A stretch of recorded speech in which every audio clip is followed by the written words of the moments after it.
Good evening, everyone. Welcome to Top FM. Welcome to Top TV. So we have the pleasure of welcoming Matthew Griffin and Manish Rajkumar Singh in the studio live this evening. So Matthew Griffin, you're finally here. Welcome to Mauritius. Oh, well, thank you. It's great to be here. Yes. Manish Rajkumar Singh, thank you for being here this evening. Merci beaucoup pour l'invitation. Plaisir. So, Matthew, we spoke, I think, a couple of weeks ago. Yeah. So, tomorrow is a big day, the Fanatical Futurist. So, you'll meet everyone at Trianon Convention Center, and it will be about future AI and everything. So, let's start by a very basic question. So, and who are attending tomorrow's conference?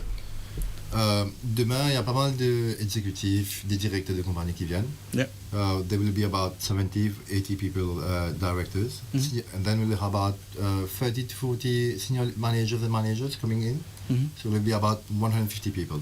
Okay. And we were targeting 150 people, and we are now at 155. Yeah, Which so is not too bad. Yeah, very good. You're very happy then. Yeah, no, that's right. Yeah, okay. Yeah. So, Matthew Griffin, so it's sold out.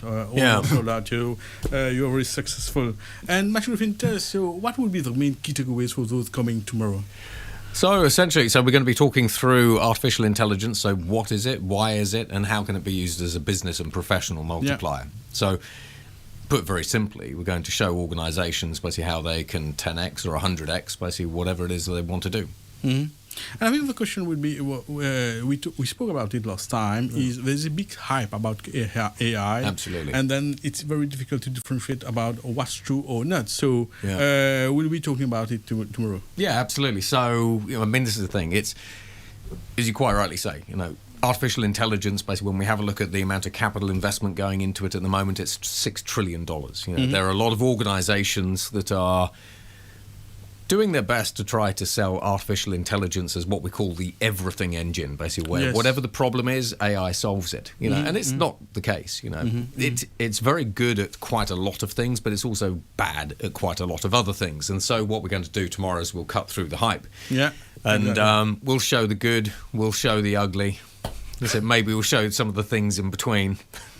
So we had recently the opportunity to interview one guy in the AI sector, and he said, most of our leaders, between the private sector or the public sector, when we speak of AI, they think that it's related to Star Wars or something like this. So yeah.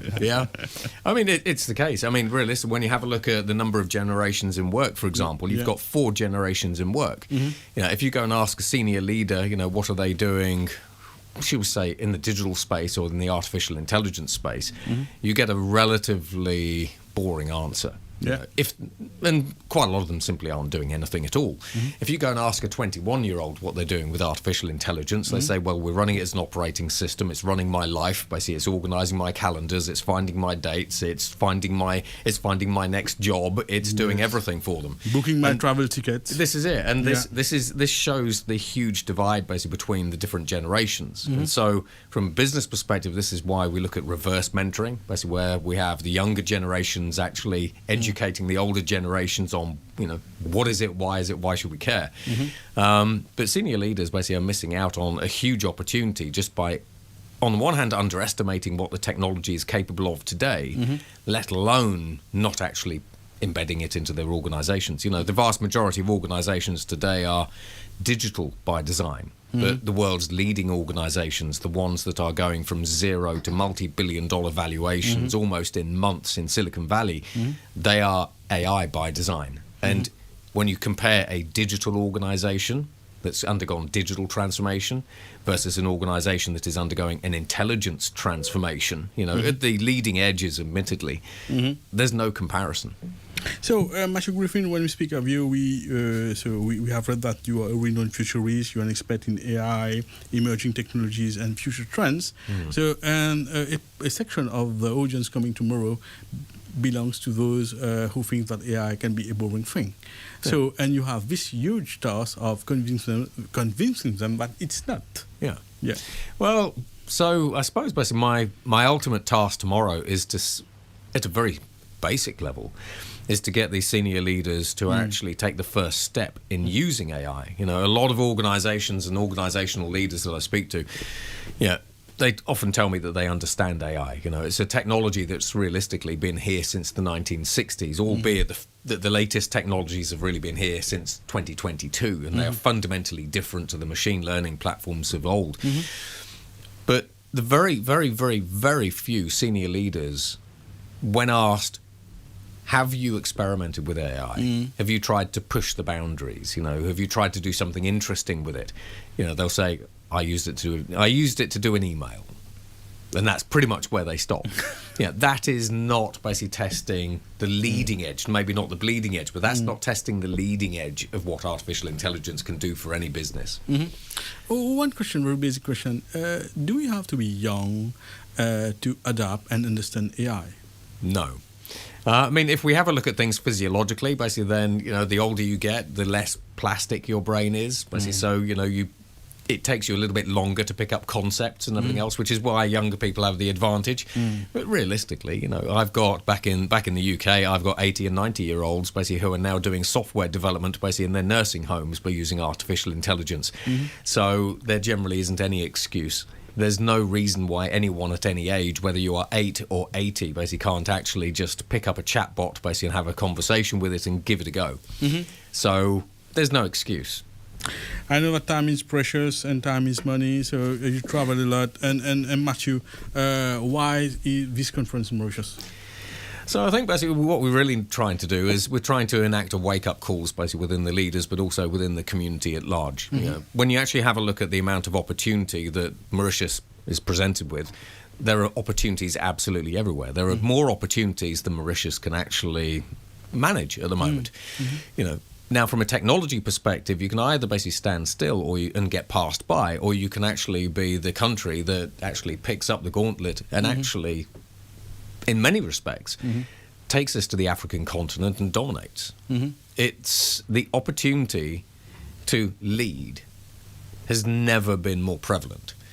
From a societal perspective, when we have a look at what artificial intelligence is doing, even for the eight-year-olds, it's giving them access to unlimited intelligence, unlimited knowledge, and unlimited skills, which means that every individual on the island has increasingly unlimited potential. And yet how many people are even reaching 5% of their overall potential? So I think this is really the opportunity for a wake-up call basically across the entire island, basically to say we have a science fiction-like technology that is now science fact that unlocks opportunity like you would never believe basically at a global scale. What are you going to do with it? So just before this talk show, Matthew, you had the opportunity to run into the Minister of Public Service and say hello. He was just here a few minutes before you, and there are many public officers listening to this talk show right now. And how would AI be helpful to them in transforming the public sector? So, in lots of ways. So on the one hand, and you have to use it in the right way. It's not a cure-all basically for everything. Now, on the one hand, we can use artificial intelligence to intelligently automate different processes and everything else. So if we think about the amount of paperwork that the government basically will actually shuffle around, the amount of cost, the amount of time and resource wastage just associated with that is going to be significant. When we think about delivering new services basically to the electorate, so for example, healthcare services, financial services, information services, legal services, information on what's happening on the island, there's an opportunity basically through good e-government basically to actually extend services to everybody on the island, irrespective of where they are, provided they have an internet connection. When we think about education, there's a huge opportunity to use artificial intelligence to help the entire population, but especially primary and secondary and as well as tertiary students accelerate their learning. At MIT we demonstrated that you could master subjects 35% faster, learn 12% faster, learn 12 times faster.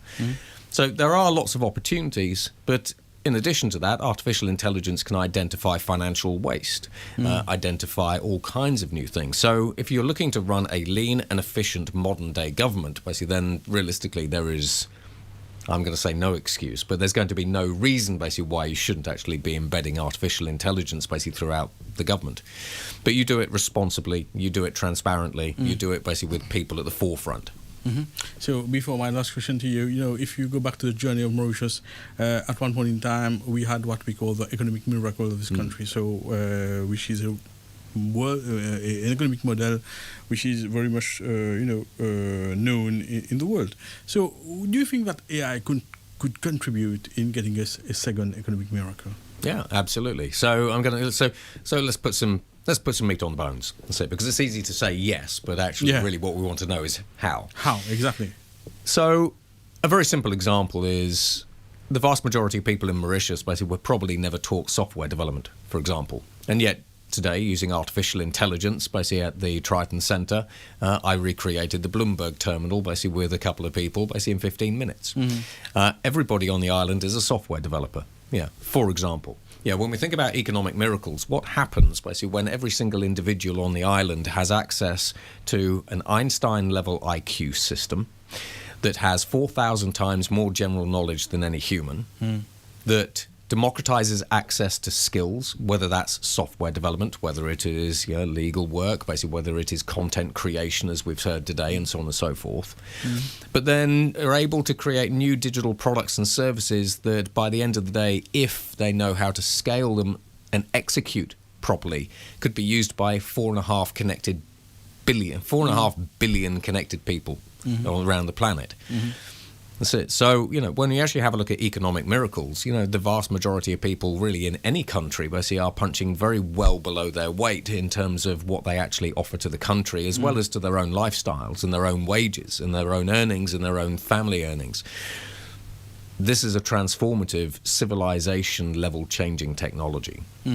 And if you know how to use it, as we see in Silicon Valley, where we have individuals using artificial intelligence now to create multi-billion-dollar companies. If you know how to use it, if you know what your purpose is, and if you have the right community and support around you, what's stopping you? Very good. It's not every day that we welcome a futurist and AI expert of international standard in the studio. So to our viewers, to our listeners, what would be your message to them? Think about what you really want to achieve in life. Think about what your purpose and your goal is. Learn what new technologies and new tools can actually do for you. But also realize basically that the future of the island, the society, individuals, is actually shaped by the decisions that you make today. So your future basically is a combination of your mindset, your skill set, and your tool set. So if you want to change your future, then you actually need to take action. And there are plenty of people around here basically to help you. Thank you so much, Mathieu. So, Manish, vas-tu commencer le mot de la fin? On remercie tout le monde qui va venir demain. On a pas mal de personnes qui vont venir. Et Bowen Solutions, on est déjà en train d'organiser un deuxième qui va venir en octobre. Ah, très bien. Ce sera sur la construction, par contre. Toujours avec Mathieu Griffin? Non. Mathieu sera là avec nous dans 2 conférences privées. On a pas mal de demandes déjà d'autres secteurs qui veulent prendre Mathieu en privé. Mais en octobre, on aura comme si un summit pour la construction. Pour Maurice. Très bien. Alors, Manish Rajkumar-Singh de Bowen Solutions. Matthew Griffin, so I understand that you came here in Mauritius for the first time 15 years ago. Yeah. And you were a couple of years back, you were here. And so we're not going to wait for 15 years again to see you back here. No, absolutely not. That's it. So I look forward to returning very, very soon. Very good. Thank you, Matthew. Thank you very much, thank you. Manish. So thank you to our viewers and listeners. So looking forward to this conference tomorrow at Trianon. And stay tuned with Top FM, and we'll bring you live and also, any kind of features regarding this conference tomorrow. Thank you so much. Bye-bye, and have a great evening. Hi, everyone. My name is Matthew Griffin. Now, when we actually have a look at what we're going to be discussing in Mauritius on May the 14th at the Trianon Convention Centre, we're going to be having a look at how we reimagine tomorrow, basically in the age of artificial intelligence, and we're going to be having a look at where opportunity meets everyone.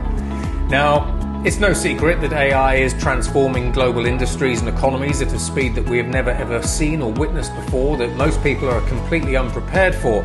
And in this particular session, we're going to be exploring basically what this means basically for leaders, organisations and professionals basically who are interested basically in artificial intelligence and interested in turning disruption into opportunity.